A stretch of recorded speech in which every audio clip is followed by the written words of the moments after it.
What's up, everybody? Welcome back to the Fake Philosophers. This is Danny with me today. And as always, I'm Mike. So, happy 4th of July. Happy Independence Day. Happy birthday, America. Yep. Today we're going to talk about the classic movie, Bill Pullman. Yeah, Bill Pullman. He was the main draw of that movie. I adore Bill Pullman. Everybody adores Bill Pullman. He was not the draw to that movie. Who was? It was Will Smith. Oh, I thought you were going to say the other guy. Or Jeff Goldblum. Goldblum. The other guy. Yeah. I'm with Bill Pullman. I'm Team Pullman. He's my president. Yeah, that's my president. Yeah, classic movie. Mm-hmm. Gave us the world's best salute. Mm-hmm. Was it the world's best extra? Yeah, Yeah, the world's best extra. His 5 seconds of fame. Mm-hmm. I don't know how old that guy is and if he still brags about that, because I would. Kids. Grandkids. I was in Independence Day. Wait. That's me. Wow, Grandpa. That is especially the way the internet is now. That is like the world's best extra. I'm sure that guy's probably like what, 50, 60 now. Yeah, something like that. Has to be. And if he's aware of the internet, he's probably having a kick. You know what I mean? He's probably having just like Well, because they even and we'll get to that in a bit. Yeah. But yeah, so I remember, was it 96 it came out, right? Yeah, 96. I went and saw that, and I thoroughly enjoyed it as a kid, and I'll still watch it as an adult, and I still think that movie holds up. Yeah, it's great. Mm-hmm. It's fucking awesome. It's the first movie that I ever saw more than once in the theater. Okay. So that should tell you how awesome it is. That should tell you something. It was just so fun and terrifying at the same time. Because especially as a kid, you're like thinking, "Oh, we're America. We're the best. We're awesome." And then this alien force comes in and just annihilates us. Mm-hmm. And then we're like, "No, we are America, but we need help. Yeah. We need the world." Yeah, I think that was actually a cool theme. That was a cool theme. That was a really cool theme of that movie. Yeah, where the line, the speech, Mm-hmm. July 4th is no longer an American holiday. Today we're standing together. I thought it was kind of cool. Yeah, it was great. And that speech, I mean, obviously it's so good. Budweiser decided to make a parody of it. Yes. But still using a lot of the same lines from the actual speech. And Bill Pullman. The man himself. Because I don't care. Like, you were right. Bill Pullman, that was probably the best part of that movie was that speech. Oh, yeah. I still get goosebumps when I hear that speech, and I play that speech every 4th of July. And I think a lot of people we know, more of our comic friends, I know like Sam Ridley, Derek Murray, a lot of those guys, every 4th of July, it's the trap. Yeah. Where it'll be like, oh, say something. Say anything. Hi, how you doing?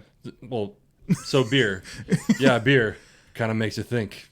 And it just, like, it seems like every year those guys always start talking about something and then just sneak into the speech. That was a great IPAs. Used to be an American beer. That IPA should have new meaning today. No, I think it's. I know I have a few guys on the Facebook, the social media that they always.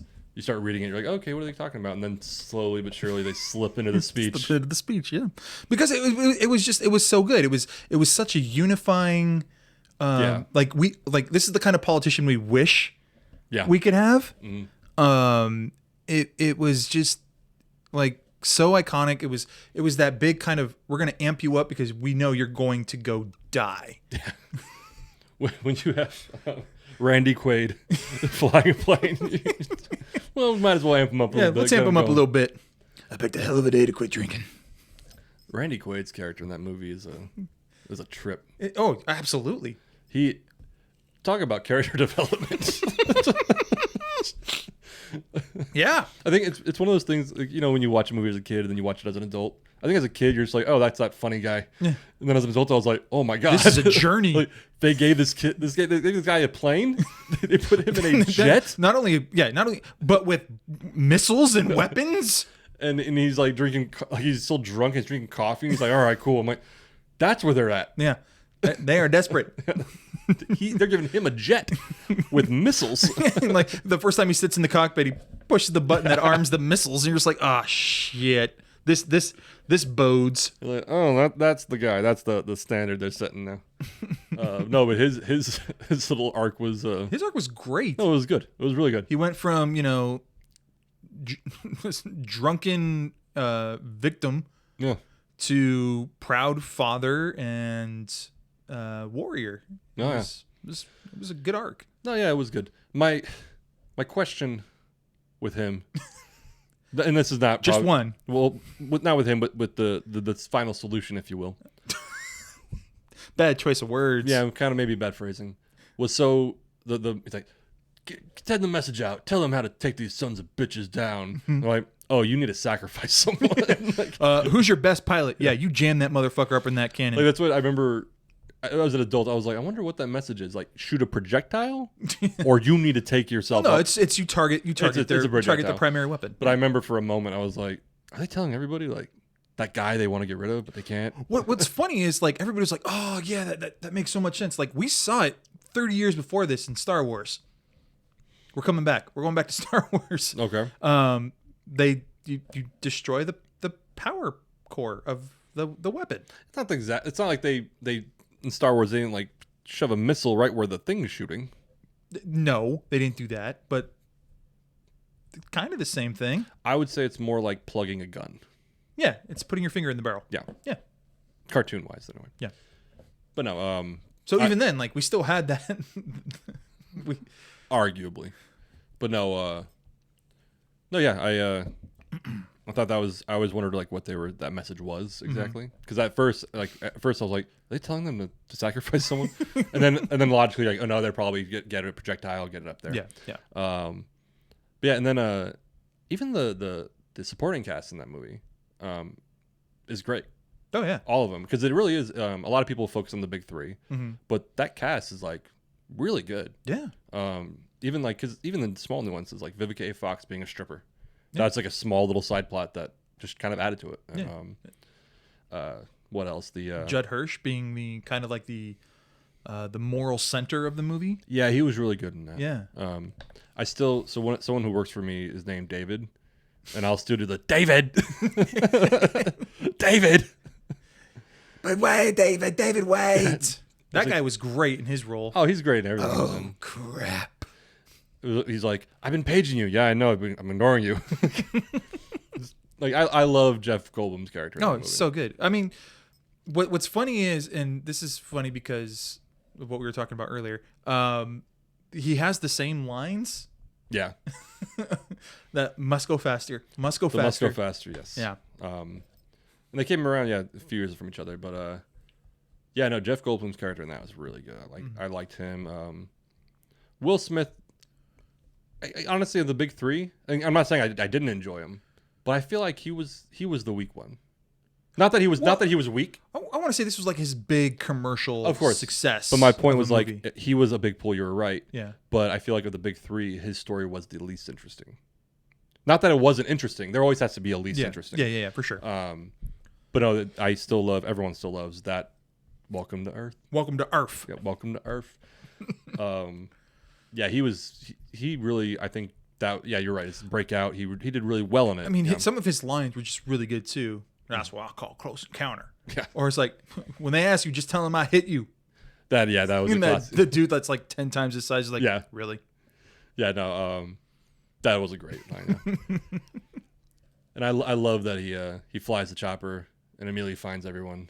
Like, but yeah, and then, I mean, what's just kind of like movie cheating, because he knows how to fly a plane, he automatically knows how to fly a helicopter. Yes. Yeah. Which is video game logic, not real logic. Yeah. And then I still love the side plot of Vivica A. Fox getting out of LA.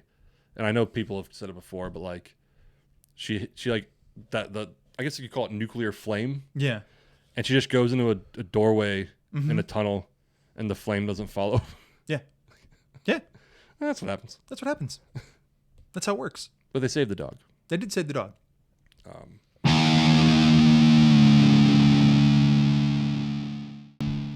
right, hey everybody. We had a slight technical issue with our camera, so we were forced to cut.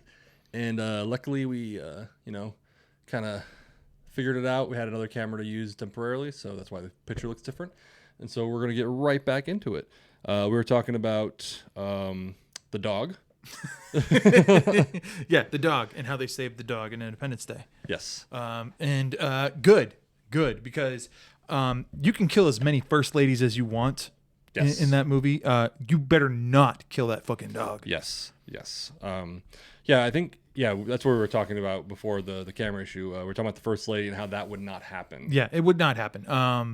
And even in the movie, like the president tries to recall his wife. Yeah, and I forgot she said something just like I'm doing my job. Or Yeah, I'm doing what I'm something. supposed to be doing. But I do feel like in a situation like that, the first lady, and I'm not trying to Bitch, go home. I'm not trying to sound misogynistic, but I feel like he's like, no, like fuck what you're saying. You're coming home, and even like her Secret Service people would be like, we're not listening to you. Yeah, we're taking you home. Yeah, no, that's like, yeah, that's the obvious thing to do. Like, if you're the Secret Service, this is not an event that you can properly ensure security. Yeah. So yeah, fall back. We're going home. Yeah. Yeah. So that again, as a kid, didn't really kind of went over my head. But then as an adult, I was like, no. As soon as those aliens arrived, she's on a plane. She's on a plane. She's going. She's going into a bunker somewhere. Yeah, as soon as it arrived. Yeah. But that they needed the whole story arc of her dying. I get it. Fine. Is mommy sleeping now? Oh, really? Had to bring it up. Yeah. Fun fact: Mae Whitman as a little girl in that movie. If you don't know Mae Whitman, she was in Scott Pilgrim. She was in The Duff. I know she was in a bunch of stuff as a kid too. Yeah. She voiced Katara in The Last Airbender. Really awesome. But yeah, just a little fun fact. Chew on that. Take it home. Sure. But yeah, it was really, really funny that I actually just said that, because the second time I saw that movie in the theater, I was in like Santa Barbara on a vacation, and we decided, let's go see Independence Day again. And I look over at my cousin, and he is just bawling his eyes out.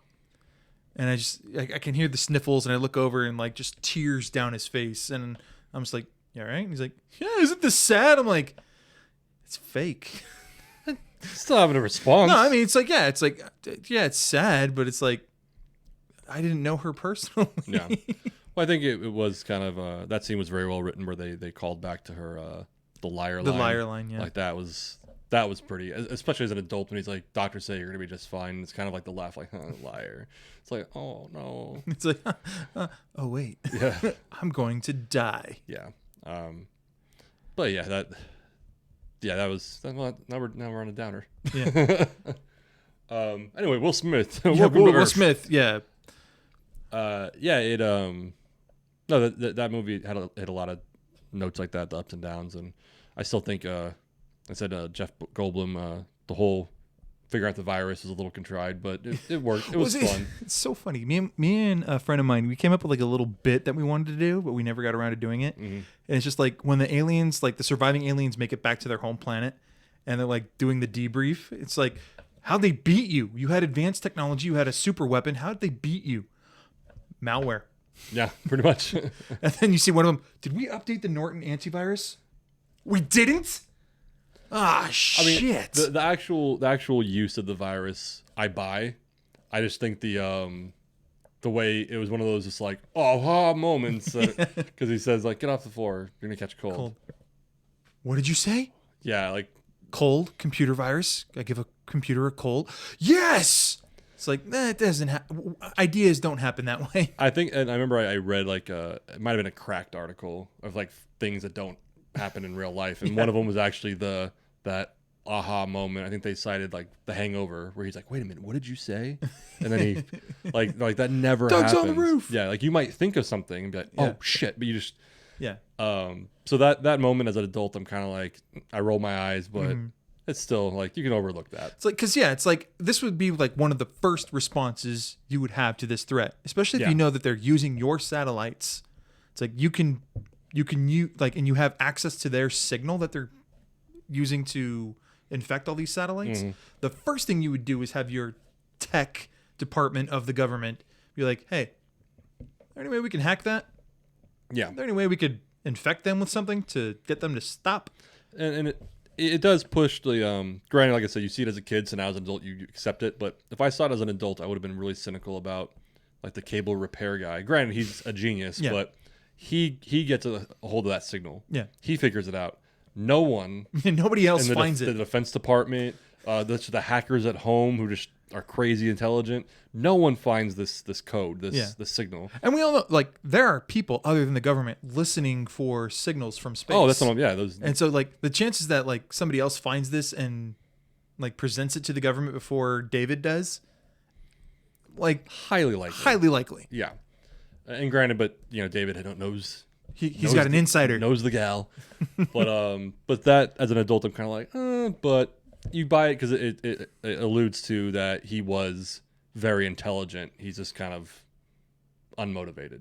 Because she says you could have been anything you want, like you were super smart. And then he says, I was happy where I was. Of course, but that's my point, is mainly like he did have potential, so you could buy into the fact that he was the one that found it. Yeah. But it is kind of funny, like really nobody else did. Literally nobody else. Yeah. I mean, some people probably did, but they were just wiped off the planet before. Or they just didn't analyze it like he did. They they look over it. But and so we were going to talk about well, let's get out of the way. The second Independence Day. ID 42. ID. So I threw down a lot for that movie as far as like talking with people and arguing with people, because they're like, Will Smith left it, and I forgot. Did Will Smith read the script before he left, or did he just decide to do Suicide Squad and said, I can't do it? I would assume so. You know what I mean? Because I know he had Suicide Squad. Because you don't just say, hey, you're coming back for the second one, right? It's like, no, you say, hey, here's the script. Tell us what you think. Yeah. So I know some people, we'll keep his name. We know who we're talking about. He kept arguing like, it's going to suck. It's going to suck. It's going to suck because Will Smith isn't in it. There's a reason why he's not in it. Because it sucks already. Because of the script. Yeah. And I was like, no, like it's going to be great, because I was a huge Independence Day fan as a kid. It's going to be great. Like, no, it's going to be fine. Even without him, it's going to be fine. And watching it, granted, like Will Smith passed on Django. So it's not like he... Not only that, he passed on The Matrix. Yeah, so he passes on a lot of good things. So it's not like if he passes on it, it automatically means it's bad. Yeah. So I was like, okay, even if he passed on it because he saw the script, it doesn't mean anything. But... And then watching it, like I meant in my head watching it, I was fighting for it. You know what I mean? Like I was like, come on, do the right thing. And I think I was on Jack of All Nerds with Mike and Derek. I think you might have still been there at the time. And I said like that final fight was literally a boss battle in Star Fox. Yeah. It was roll because it was like the weakness is on his back. Everyone go for the back. And it's like, oh, this is your Star Fox team giving you the commands, giving you the direction. And then they ruined what's his name, the older Jeff Goldblum's dad in the movie, Judd Hirsch. Yeah, Judd Hirsch. I thought they just wrecked his character. Oh yeah, he becomes the babysitter. Well, yeah, and then so they kind of make it seem like they kill him when the wave comes, and then he somehow survives. Lucky, and then drives these kids across the country to Nevada in a school bus. Like it was just wonky. It was like that's a kid's movie move. Yeah. You know what I mean? Yeah. And it was like, okay, and I know you have to appeal to kids a little bit, but like really? And just I think the moment I gave up on the movie, like maybe I lied to myself, like, oh, it's not over yet, it might be good, but like if I really was truthful with myself, I'm like, I'm done. Was when Hemsworth, they're on the alien thing, and he turns around and punches the alien, or I forgot, I haven't seen the movie in a while. He like turns around and like he punches the alien, and the alien's just like, no.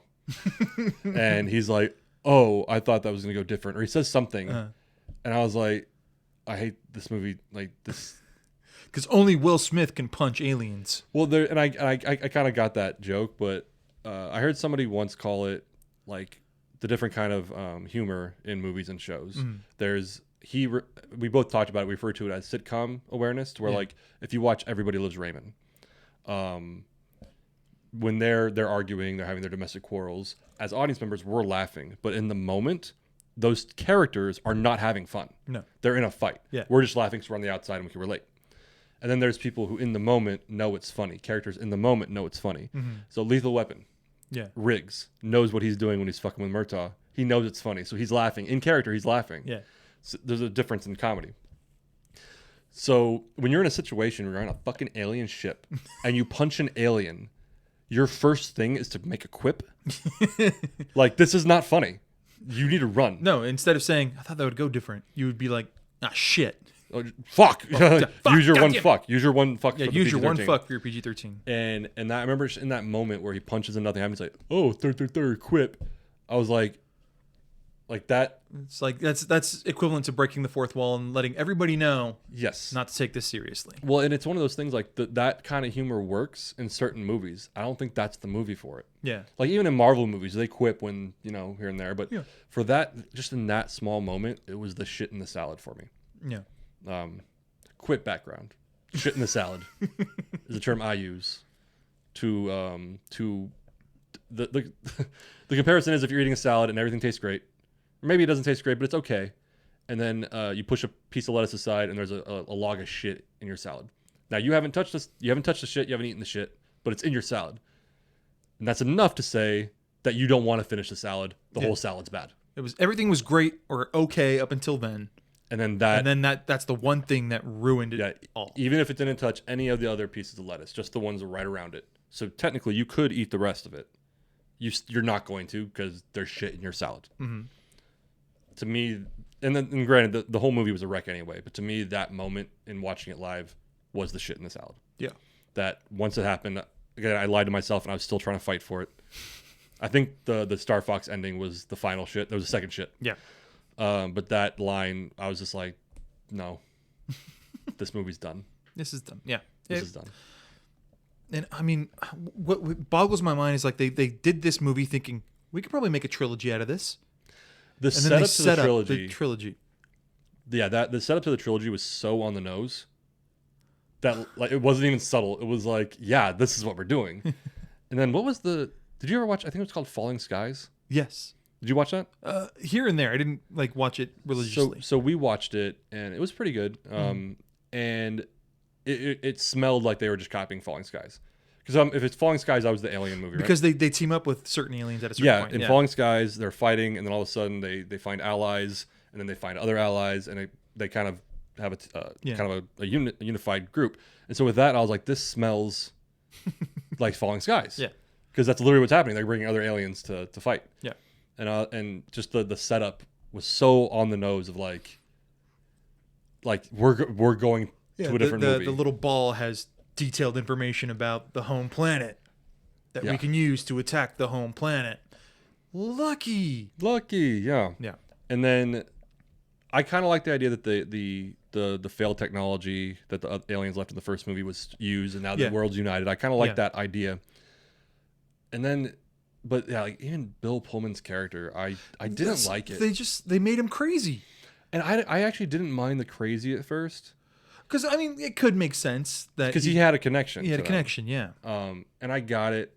I think even though the character is a liked character, I didn't understand why they brought the Data, the guy. Dr. Oaken. Yeah, I didn't understand. Like, he died. Well, we don't know he died. They never show him dying. They do. They don't. He checks his pulse. Does he? In the first one, because he has the shit around his neck, he undoes it and he checks his pulse, looks up, and he shakes his head. Oh, okay. But I know he was a likable character, so they brought him back, and I know they played it out like he was in a coma or something. Mm-hmm. Like, that wasn't necessary. He was just there for jokes. Yeah. Which, and I'm sure we'll talk about other movies, it's a mistake a lot of people make when they try to designate this is going to be the funny guy. Yeah. Sometimes that can go really bad. Yeah. And with him, he was just a walking joke the entire time. Mm-hmm. But back to Bill Pullman's character, like, I could go with the crazy shit, but the way he just snapped out of it, and then his death was meaningless. It was absolutely meaningless. Yeah. And like, first of all, like you don't take a character that, in the first movie is kind of like the unifying force for everybody that's going on this counterattack. And that's what he was. That speech, his idea to, communicate with other countries for a global offensive. I mean, it was such a great character and a great speech in that movie that Budweiser decided to redo it. As we talked about, yeah. Yeah, and like, first of all, I love the speech. I love that they used lines from the speech. I didn't like that it was Budweiser. Yeah, fuck that. But Budweiser ruins everything. Budweiser does ruin everything. Like if that played during the Super Bowl, Like that would have blown my mind. Yeah. But to take that character and just make his death meaningless, make his character meaningless. So exactly, and I could buy the craziness because you had a psychological connection or whatever you call it with an alien species. Like that'll fuck your brain up long term. I get it, and so I was on board with the craziness, but yeah, like, so he snaps out of it out of nowhere. I forgot something happens and he snaps out of it. I kind of forgot. It's been a while since I watched the movie. It's like when he snaps out of it, that's when Dr. Oaken wakes up too. I think so. Yeah. Yeah. But then all of a sudden he's just like, this is what we're doing. And he's like on top of it. This is what we're doing. I'm going to be the suicide bomber. So he bombs the mother, the queen, if you will. And it doesn't matter. Yeah. Like I get the tragedy of that. Like that could be a tragic moment, but the movie was so it kind of leaned in the goofiness of it. You know, the movie leaned on goofiness. Yeah. To like, so you didn't understand that tragedy. It just, to me, it just didn't land. Yeah. Because there is like, you know, a story to be told, a narrative where someone died thinking they were dying for something greater and they didn't. Yeah. But that didn't land. Yeah, it was essentially a legacy for these movies. In the first one, you had Randy Quaid's character do it. Yeah. And it's like, okay, so, you know, Bill Pullman's going to take a note from that and try to do the same thing, but ultimately doesn't achieve the same goal. And I think that maybe that's what they're going for. Yeah. Is that like he was trying to do that and it didn't work, but it just didn't land. And I'm fine with sequels playing the hits. Yeah. Like Boondock Saints 2 Played the hits of the first one, and a lot of people complained about that. We saw it together. I thought it was fine. I great. thought it worked. Like it's okay to play the hits, and that was the hit of the movie. The first one was the suicide at the end. So fine, make that happen. Don't go into the Star Fox battle where suddenly Judd Hirsch drives into a bus into the battle, full of kids. Yeah, dude. What if you're driving in the middle of the fucking desert and there's a giant alien? Why would you continue driving there? You're not helping. No. You have nothing to contribute other than a bus full of kids who can do fucking nothing. Nothing. Yeah. Yeah. But yeah, and I know we've talked about it, like the possibilities of the franchise, like going into other aspects, like why this story? Yes. So we've talked about the Ground War, pretty much a direct sequel. Well, there's a couple different ideas. One idea was a direct sequel to literally it starts right where the first movie picks up. Yeah, all the ships are crashing. You got to imagine that these ships are huge, and when they hit the ground, they're going to take some damage, but not every being on those ships is going to die. So there's going to be some kind of resistance, force or ground force on those ships that are going to survive and still try to fight. And I think you can take it from here. I mean, like your idea for a direct sequel. Well, to that idea first though is, they didn't even have to bring back the main cast because you don't need Bill Pullman. The president at that point isn't gonna. No, because this is happening globally. This is happening. Well, yeah, everywhere. but I mean, even if you wanted to do a direct sequel to where it's the Area 51 ship, you don't need the president. You don't need fucking Will Smith. No, because they're pilots. Well, they're pilots, and like they're now elevated. They're higher. Yeah. So you're now getting grunts. Yeah. And so you don't need those guys. Maybe a cameo from the Secretary of Defense or one of those guys. But so you don't need to cast all these same What people. I would like to have seen was Adam Baldwin's character, Major Mitchell, that kind of leading the charge. That's what I'm saying. Yeah, that'd have been that's badass. what I'm saying. Like those guys could have now taken the reins and been the stars. Yeah. So that could have been a very easily achievable idea. The idea that I had in the past, and we've talked about it, I think on Jack of All Nerds as well. Just kind of throwing a shout out to those guys. Was they brought up in the sequel. And I thought it was one of the better parts of it. Because I thought Jeff Goldblum was good in the sequel. He was in a shit movie, but he was fine. Yeah. But the idea of the one ship in Africa that actually landed to try, I think it's been a while, like I said, to attempt to mine the resources or whatever. Yeah. Like they actually landed. And the local African tribes like banded together and fought them on the ground using machetes and small fire weapons. And if I recall, correct me if I'm wrong, the main character, the general or whoever, was the son of the previous warlord, and he fought that ground battle. Yeah. I thought a spinoff would be great, even as bad as the sequel was. Why not make a movie about that? Yeah. That took place in '96, and you could recast someone younger to play the son. You could cast the dad, and not to mention the way everything's going, it would be an African American cast. Like it would be a lot of, and then you could maybe have a cameo of a character who was in the original one somehow. Maybe they hear the speech. Yeah. You know what I mean? Like Yeah. it could. I think that idea is great, and they could literally do it now. Because it's all new characters, all new people. Like, that would be a great movie that I would absolutely watch. Yeah. Because you even see glimpses of it when he comes back with them to Area 51, and you see him. I think they said, "How do you kill him?" Kind of like Predator, any way you can. And he's like sliding underneath, stabbing him in the back. Like, that could be a dope movie about their ground war in Africa. Yeah. But instead, you have No, let's just do and this is the bad part of it. Play the hits, and they just show like the dogfight and the aerial battles. Yeah. And it's like that's cool, I guess. It's like play the hits, but let's bring a cover band on. Yeah. To play the hits. Yeah. But I absolutely think you're right. Like the one thing that I wanted to see was from the first movie. It's like when they're flying through the mothership and they say, "Looks like they're preparing for an invasion." I wanted to see that. I think as big of a budget as they had. Yeah. But that would have been just awesome. All these like aliens in their, biomechanical armor. Yeah. Going toe to toe with, America and the world's best. Sure. That'd have been awesome. Well, and I think it's one of those, I kind of, my own, I always come up with like terms. I kind of call it the Purge idea, because the Purge movie, you could literally create a countless amount of different movies based on just that idea. And they are. Well, of course. But I mean, even Independence Day, instead of making a direct sequel, you could now create a story of what happened in Houston, because they nuke Houston. They nuke Houston, yeah. You could make a story about what led up to that from people on the ground there. Yeah.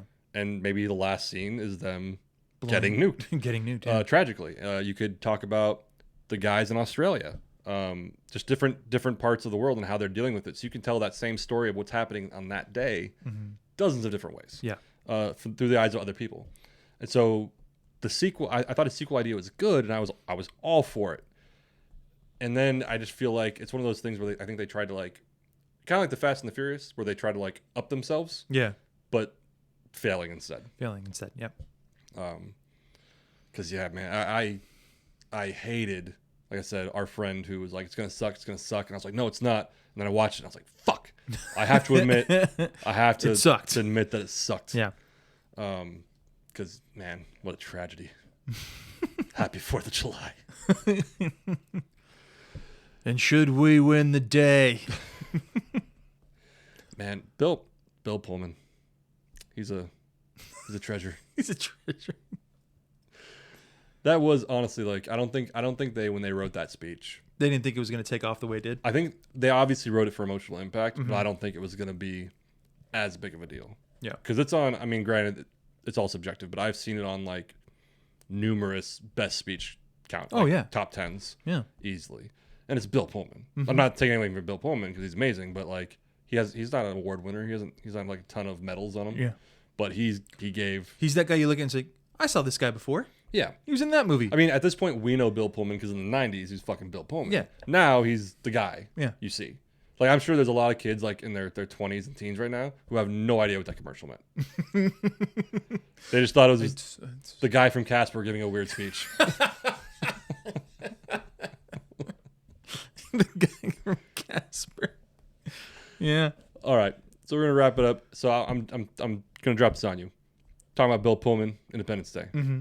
Give me your favorite presidents from the movies. Oh, favorite presidents from the movie. I know names are going to be hard to remember. Yeah. But we could. Morgan Freeman's president from Deep Impact. I like what he said about it when he was on Inside the Actor Studio. They said, well, you played a black president. He's like, I didn't. See, I'm black. I never played black. And I was like, that's dope.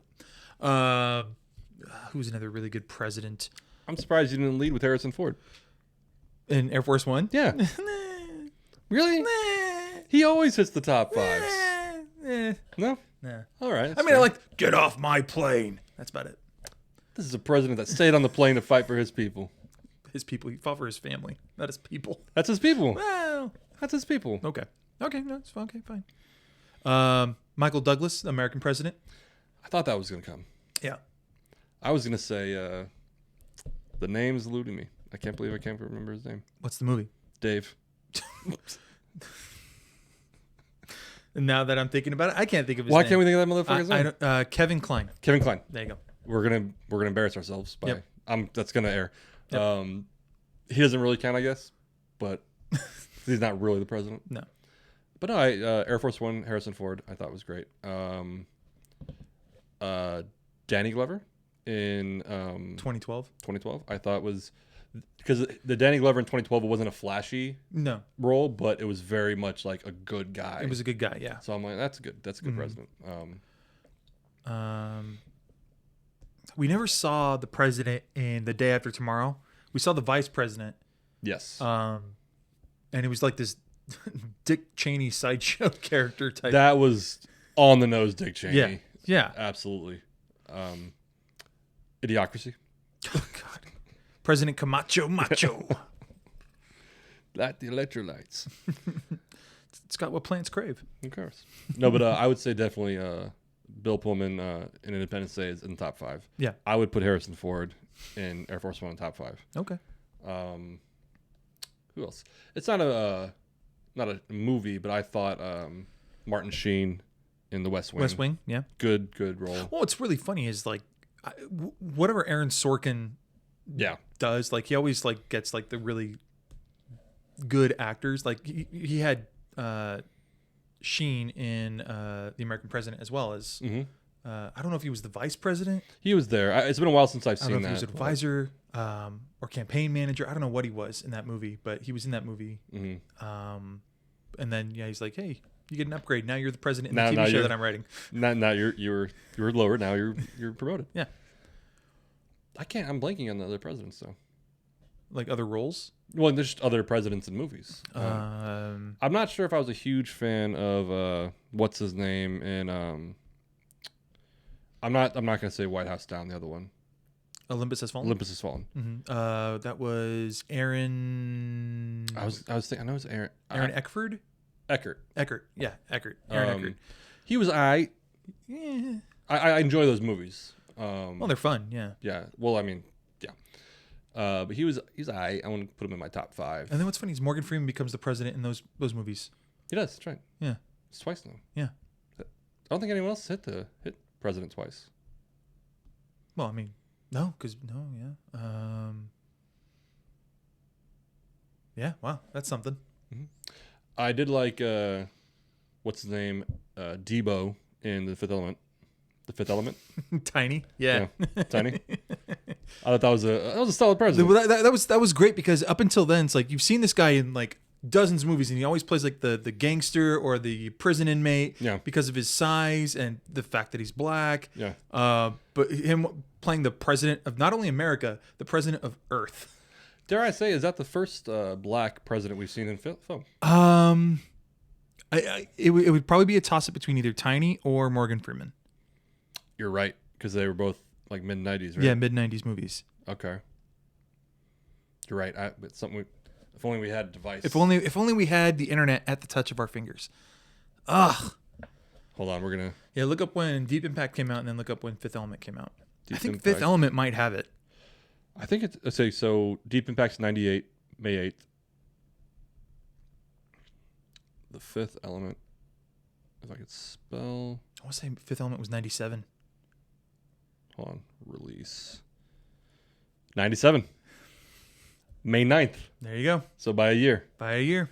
There's probably some other movie with a black president that Yeah. we're missing, but I love Tiny being the first black president on film. I love that Debo was the first black president in film. Stutter, are you there? Stutter, can you hear me? I love that. I do not want an incident. So yeah, Yeah. that was our 4th of July podcast about Independence Day Yeah. and the first black president in film. It should be. I'm sure Sidney Poitier is somewhere rolling in his grave, just It should have been Morgan Freeman. It should have. It should have been for Morgan Yeah. Freeman. Yeah, of But course. instead, it's Tiny. And I'm happy with that. That's great. I think it's like it's like amazingly bad.